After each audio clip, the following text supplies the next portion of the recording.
This is looks like a stun gun. I want to begin by reading you a newspaper article. Okay, the headline is "Local Islamic Center Destroyed, Over 100 Dead, Veteran Blamed." On Friday afternoon, a local Islamic center was leveled. All those inside confirmed dead. A veteran suffering from PTSD is in custody. He is being held without bond on several federal charges, one of which is mass murder. Now that's about somebody I used to know. I no longer know that person because that person's me. I stand before you tonight a Muslim. I had such a hatred inside of me. I used to term it as a separate organ. And we all know that we don't want to just lose an organ. We would die. But my hatred is what kept me going during that time. Don't really know what started it, whether it was the military or whether it was being overseas and fighting against people of that faith, or so-called.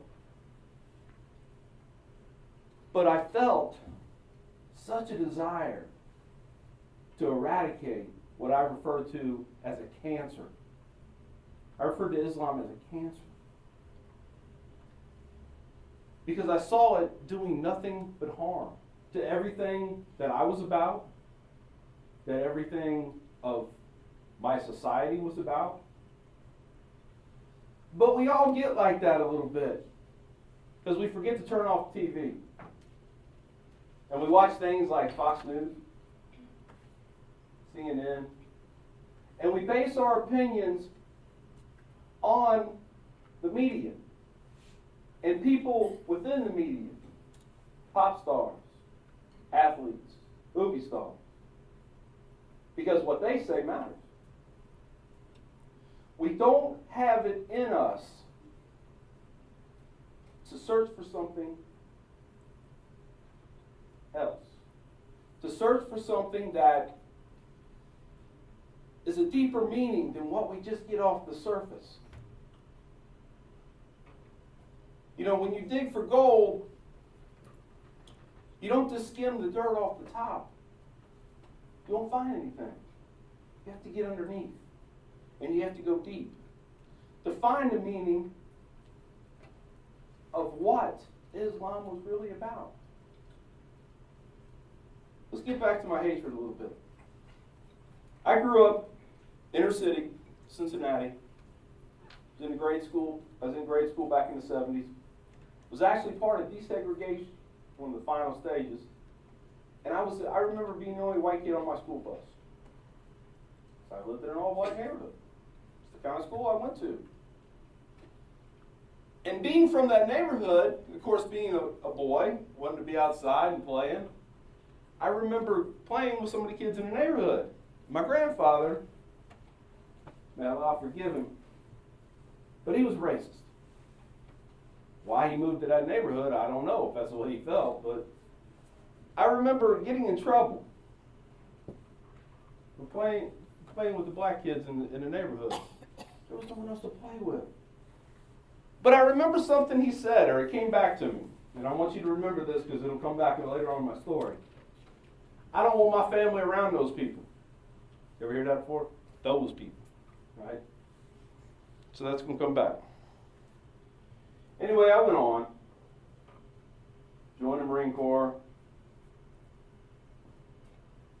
Didn't have a lot of options open to me. Was expelled from high school. Never did graduate high school. Got a GED when I was in Japan. I was selling $2 joints out of my wall locker. Got caught. Got expelled. Marine Corps took me. I owe them a lot. They saved my life. Because I would probably be dead or in prison right now if it wasn't for that. Possible. But as I went on, I needed something to hate. I needed an enemy. I needed something to look towards that was less than me. Eventually I found it. Muslims. I remember one time going to a shoe store, DSW, and going into the store with my wife, and there was two Muslim women there, full black burqa. I found a chair and I sat down and cried. My sadness came because I prayed for enough intestinal fortitude to do harm to those ladies. Because I didn't want them around me. They didn't need to be there. They didn't need to hear it.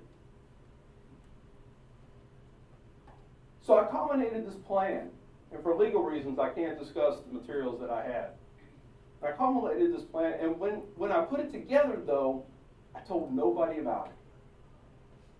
It was all me. I was going to do one last thing for my country, because I knew I'd get caught. I'm not a mastermind criminal. And with today's forensics, just don't get away with stuff like that. And I knew I would end up probably in Terre Haute federal prison with a needle in my arm. I didn't care. At that point, I shouldn't have been alive anyway. I'd already faced that part of my life many times overseas and made it out. Because I believe I still had one more thing to do for my country. Didn't know what it was.